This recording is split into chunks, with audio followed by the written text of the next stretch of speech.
जम्मू में एमबीबीएस की सीट को लेकर हंगामा। जम्मू मेडिकल कॉलेज में एडमिशन पर हंगामा। मुस्लिम स्टूडेंट के ज्यादा एडमिशन से भड़के हिंदू संगठन। जम्मू में माता वैष्णो देवी संघर्ष समिति का विरोध प्रदर्शन। भारी संख्या में लोग उमड़े। पुलिस के साथ हुई धक्का मुक्की। मुर्शिदाबाद में बाबरी को लेकर घमासान तेज हुआ। मुर्शिदाबाद में बना बाबरी हटाओ मंच। हिंदू संगठनों के कार्यकर्ताओं ने बनाया मंच। यूपी में एसआईआर का काम हुआ पूरा। सूत्रों के मुताबिक 2,89,00,000 वोटर्स के नाम वोटर लिस्ट से कटे। 2,89,00,000 वोटर्स में से 1,25,00,000 वोटर्स परमानेंट शिफ्ट हो चुके हैं। 23,59,000 वोटर्स डुप्लीकेट। यूपी में 9,57,000 वोटर्स ने फॉर्म जमा नहीं किए। करीब 84,00,000 वोटर्स लापता। फाइनल आंकड़े और ड्राफ्ट लिस्ट 31 दिसंबर को की जाएगी जारी।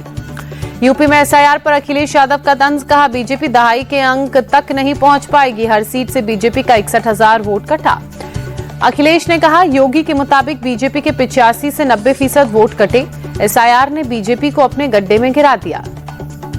उन्नाव रेप मामले में सीबीआई ने कुलदीप सेंगर की जमानत को चुनौती दी। हाईकोर्ट के फैसले के खिलाफ सुप्रीम कोर्ट में अर्जी दी।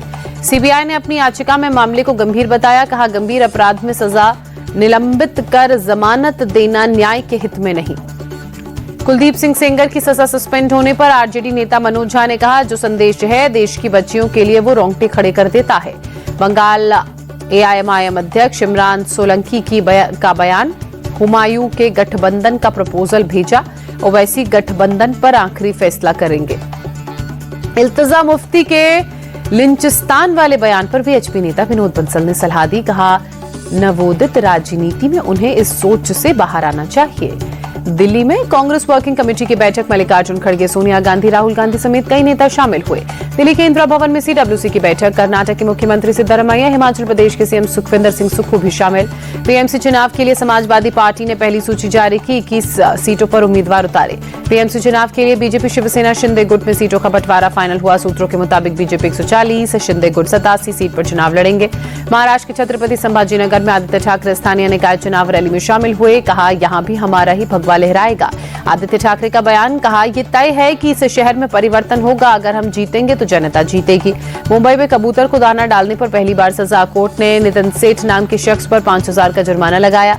मुंबई में रेल यात्रियों की मुसीबत बढ़ी। आज मुंबई में 270 से ज्यादा लोकल रद्द। कई एक्सप्रेस ट्रेनों के शेड्यूल में बदलाव। कांदिवली बोरीवली सेक्शन पर छठी लाइन के काम के कारण लोकल ट्रेनें रद्द हुई। रविवार को भी 235 ट्रेनें प्रभावित रहेंगी। दिल्ली के अक्षरधाम इलाके में सुबह स्मॉग की मोटी परत छाई। बेहद खराब श्रेणी में एक्यूआई। दिल्ली में एम्स इलाके में सुबह घना कोहरा। ड्रोन वीडियो में हर तरफ धुंध। आनंद विहार इलाके में सुबह छाई स्मॉग की मोटी परत। गंभीर श्रेणी में एक्यूआई 410 दर्ज। दिल्ली पुलिस के साउथ ईस्ट जिले का ऑपरेशन आघात 3.0। अलग अलग मामलों में जुड़े 504 आरोपी गिरफ्तार किए गए। कई हथियार और चोरी की गाड़ियां बरामद। जम्मू कश्मीर के अनंतनाग में लश्कर-ए-तैयबा का आतंकी मोहम्मद लतीफ नजर आया। जंगल के रास्ते भागने की खबर। पुलिस सीआरपीएफ का इलाके में सर्च ऑपरेशन जारी। उड़ानें रद्द करने के मामले में इंडिगो की मुश्किलें बढ़ सकती हैं। 8 सदस्यीय समिति ने डीजीसीए को सौंपी रिपोर्ट। लखनऊ में अवैध निर्माण को बुलडोजर से गिराया गया। 8,000 वर्ग फीट सरकारी जमीन कब्जा मुक्त हुई। बख्शी का तालाब इलाके में नगर निगम की कार्रवाई। बदायूं लूटकांड के सरगना का हाफ एनकाउंटर। आरोपी डिलीवरी बॉय शोएब बांदा से गिरफ्तार। शामली में हिस्ट्री शीटर फिरोज खान के खिलाफ बड़ी कार्रवाई। प्रशासन ने अवैध रूप से अर्जित 30 करोड़ से ज्यादा की संपत्तियां कुर्क की। कार्रवाई के दौरान भारी पुलिस बल की मौजूदगी रही। प्रशासन ने एक्शन से पहले इलाके में मुनादी कराई। यूपी के सीतापुर में बाप बेटे की गोली मारकर हत्या। पुरानी रंजिश को लेकर हुआ हत्याकांड। मृतक बाप बेटे पर हमलावर के पिता और भाई की हत्या का आरोप। दोनों मामले में जेल गया था। पुलिस कर रही हमलावरों की तलाश। सफेद रंग के घोड़े की तलाश में लखनऊ की पुलिस जुटी। घोड़ा तलाशने वाले को 50,000 के इनाम का ऐलान। राजाजीपुरम ने करबला से ईरानी नस्ल के घोड़े को चोरी किया। इलाज के दौरान मोस्ट वांटेड विनय त्यागी की मौत हुई। बहन का दावा, साजिश के तहत विनय को मारा गया। गुरुग्राम के क्लब में बड़ी वारदात। शादी का प्रस्ताव ठुकराने पर शादीशुदा महिला को मारी गोली। 2 आरोपी अरेस्ट। राजस्थान के चौमू में पत्थरबाजी पर बड़ा एक्शन। पुलिस टीम पर हमले के 100 आरोपी गिरफ्तार। 25 नामजद। भोपाल में भारत टॉकीज रोड पर टिम्बर मार्केट में आग लगी। मार्केट की 4 दुकानें जलकर खाक। रोहतास में ट्रायल के दौरान निर्माणाधीन रोपवे का पिलर और ट्रॉली धराशायी। लगभग 13 करोड़ की लागत से बनी पूरा योजना ठप हुई। ट्रायल के दौरान ट्रॉली के कोई सवार नहीं था, वरना बड़ा हादसा हो सकता था। मामले की जांच की बात सामने आई। यमुनानगर में नशे में धुत पुलिसकर्मी ने तेज रफ्तार कार से कहर मचाया। 4 कारें 2 एक्टिवा क्षतिग्रस्त। पूरी घटना सीसीटीवी में कैद हुई। हरियाणा के अंबाला में सुबह घना कोहरा छाया। शीतलहर के चलते ठिठुरन बढ़ी। गुवाहाटी में सुबह घना कोहरा छाया, शीतलहर के कारण कंपकपी बढ़ी। श्रीनगर शहर में सुबह सुबह शीतलहर का दौर, सुबह सुबह कोहरे की परत छाई। गुवाहाटी पहुंचे बीजेपी के राष्ट्रीय कार्यकारी अध्यक्ष नितिन नवीन, कामाख्या देवी मंदिर में पूजा अर्चना की। कहा ऐसा धाम है जहां आने से हमें शक्ति मिलती है। अयोध्या में रामलला की प्राण प्रतिष्ठा की दूसरी वर्षगांठ पर बड़ा आयोजन। राम मंदिर परिसर में अगले 5 दिनों तक सुनाई देगी वैदिक मंत्रों की गूंज। राम मंदिर में 29 दिसंबर से सांस्कृतिक कार्यक्रम आयोजित किए जाएंगे। 31 दिसंबर को भव्य धार्मिक आयोजनों के साथ मनाई जाएगी वर्षगांठ। तमिलनाडु के श्रीरंगम में पागलपथु उत्सव की धूम। श्री रंगनाथस्वामी मंदिर में वैकुंठ एकादशी के मौके पर पागलपथु उत्सव। 60 साल के हुए अभिनेता सलमान खान नवी मुंबई के पनवेल स्थित फार्म हाउस में देर रात ग्रैंड सेलिब्रेशन। सलमान खान के बर्थडे सेलिब्रेशन में जानी मानी हस्तियां शामिल हुई। इंडिया टीवी के चेयरमैन रजत शर्मा, एमडी ऋतु धवन भी बधाई देने पनवेल पहुंचे। बॉलीवुड के कई मशहूर सितारे भी सलमान खान को बधाई देने के लिए पहुंचे। संजय दत्त, करिश्मा कपूर, क्रिकेटर महेंद्र सिंह धोनी मौजूद रहे। 2025 में आईपीओ के जरिए कंपनियों ने जुटाए 2 लाख करोड़। बीते 2 साल में 701 आईपीओ में 3.8 लाख करोड़ आए। मेन बोर्ड से 94% फंड आया। ओसवाल फाइनेंशियल सर्विसेज के ताजा रिपोर्ट में दावा। देश के विदेशी मुद्रा भंडार में इजाफा। फॉरेन रिजर्व 4.36 अरब डॉलर बढ़कर 693.31 अरब डॉलर हुआ। 2025 में देश के टॉप 10 अमीरों की संपत्ति 7% बढ़ी। भारतीय मूल के कारोबारी लक्ष्मी मित्तल की संपत्ति में सबसे ज्यादा 58% की बढ़ोतरी। ब्लूमबर्ग बिलियनियर्स इंडेक्स की ताजा रिपोर्ट में दावा।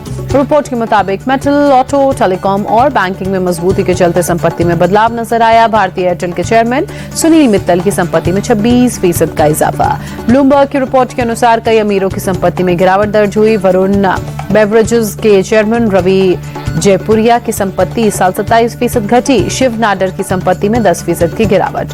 ब्रिटिश पीएम स्टामर ने भारत को बताया उभरती ताकत। संसद में बोले वैश्विक मंच पर भारत एक उभरती हुई ताकत। 2028 तक तीसरी सबसे बड़ी अर्थव्यवस्था की राह पर। चीन से भारत आएगा रेयर अर्थ मैग्नेट। भारतीय कंपनियों को लाइसेंस देना शुरू किया। ऑटोमोबाइल और इलेक्ट्रॉनिक्स इंडस्ट्री के लिए बड़ी राहत। 4 अप्रैल से चीन ने रेयर अर्थ मैग्नेट के निर्यात पर प्रतिबंध लगाया है। REM के वैश्विक उत्पादन और इसकी क्षमता के मामले में चीन का दबदबा। क्विक्स कॉमर्स प्लेटफॉर्म जेप्टो जल्द लाएगी आईपीओ। 11,000 करोड़ रुपए जुटाने का लक्ष्य। जल्द ही सेबी में दाखिल करेगा मसौदा। IAS की तैयारी कराने वाली कोचिंग संस्थान विजन IAS पर 11 लाख का जुर्माना लगा। भ्रामक विज्ञापन प्रकाशित करने पर CCPA ने फाइन लगाया। बांग्लादेश में हिंदुओं पर हो रहे अत्याचार के खिलाफ भारत सरकार का कड़ा रुख। विदेश मंत्रालय ने बांग्लादेश में हिंदू युवक की हत्या की निंदा की। विदेश मंत्रालय ने कहा उम्मीद है न्याय के कटघरे में आएंगे दोषी। सियासी हिंसा बताकर नहीं झाड़ा जा सकता पल्ला। गिरिराज सिंह का ममता बनर्जी पर बड़ा हमला। कहा एक तरफ बांग्लादेश में हिंदुओं पर अत्याचार हो रहा है, वहीं ममता बनर्जी घुसपैठियों और रोहिंग्याओं को नौकरी दे रही हैं। बांग्लादेश में हिंदुओं पर हो रहे अत्याचार के खिलाफ अहमदाबाद में प्रोटेस्ट। प्रभात चौक पर बजरंग दल ने प्रोटेस्ट किया। बांग्लादेश में हिंदुओं पर अत्याचार पर दिलीप घोष ने कहा वहां सरकार में जो लोग हैं उनकी क्षमता सरकार चलाने की नहीं है, वो जल्द से जल्द चुनाव होने चाहिए। बांग्लादेश में अल्पसंख्यकों और हिंदुओं पर हो रहे अत्याचार पर बाबा बागेश्वर सरकार ने कहा कड़े कदम उठाने की जरूरत। बांग्लादेश में हिंदुओं पर हो रहे अत्याचार पर बिहार के मंत्री रामकृपाल यादव ने कहा केंद्र ने मामले को गंभीरता से लिया है। भारतीय विमेन्स टीम ने 8 विकेट से जीता तीसरा T20 मैच। श्रीलंका के खिलाफ 3-0 से सीरीज में अजयी बढ़त हासिल की। टीम इंडिया की घातक गेंदबाजी के आगे श्रीलंका की पूरी टीम 112 रनों पर ढेर हुई। भारत ने 2 विकेट खोकर मैच जीता। शेफाली वर्मा ने 42 गेंदों में 79 रनों की तूफानी पारी खेली। 24 गेंदों में अर्धशतक पूरा किया। तिरुवनंतपुरम में रेणुका और दीप्ति ने गेंद से बरपाया किया। रेणुका ने 4 विकेट तो दीप्ति शर्मा ने 3 विकेट चटके। T20 क्रिकेट में 150 विकेट लेने वाली पहली भारतीय बनी दीप्ति शर्मा। ऑस्ट्रेलिया की मेगन शट की बराबरी की।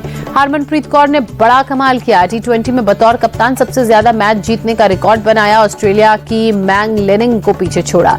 शेफाली वर्मा ने इतिहास रचा। श्रीलंका के खिलाफ T20 फॉर्मेट में सबसे ज्यादा रन बनाने वाली बल्लेबाज बनी। श्रीलंका के खिलाफ T20 सीरीज जीतकर हरमनप्रीत कौर ने खुशी जताई। कहा टीम के ओवरऑल प्रदर्शन से खुश हूं। विजय हजारे ट्रॉफी में दिल्ली ने गुजरात पर 7 रनों से रोमांचक जीत दर्ज की। विराट कोहली ने 77 रन बनाए। 29 गेंदों में अर्धशतक जड़ा।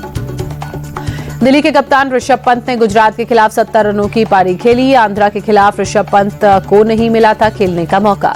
विजय हजारे ट्रॉफी के दूसरे दौर के मुकाबले में मुंबई ने उत्तराखंड को हराया। उत्तराखंड के खिलाफ रोहित शर्मा खाता खोले बगैर आउट हुए।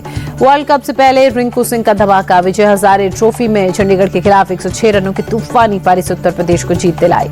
सौराष्ट्र के खिलाफ हरियाणा की 6 विकेट से जीत। हरियाणा के बल्लेबाज यशवर्धन दलाल ने खेली 138 रनों की तूफानी पारी। NIT राउरकेला में इंडोर स्पोर्ट्स कॉम्प्लेक्स का उद्घाटन के बाद केंद्रीय शिक्षा मंत्री धर्मेंद्र प्रधान ने बैडमिंटन भी खेला।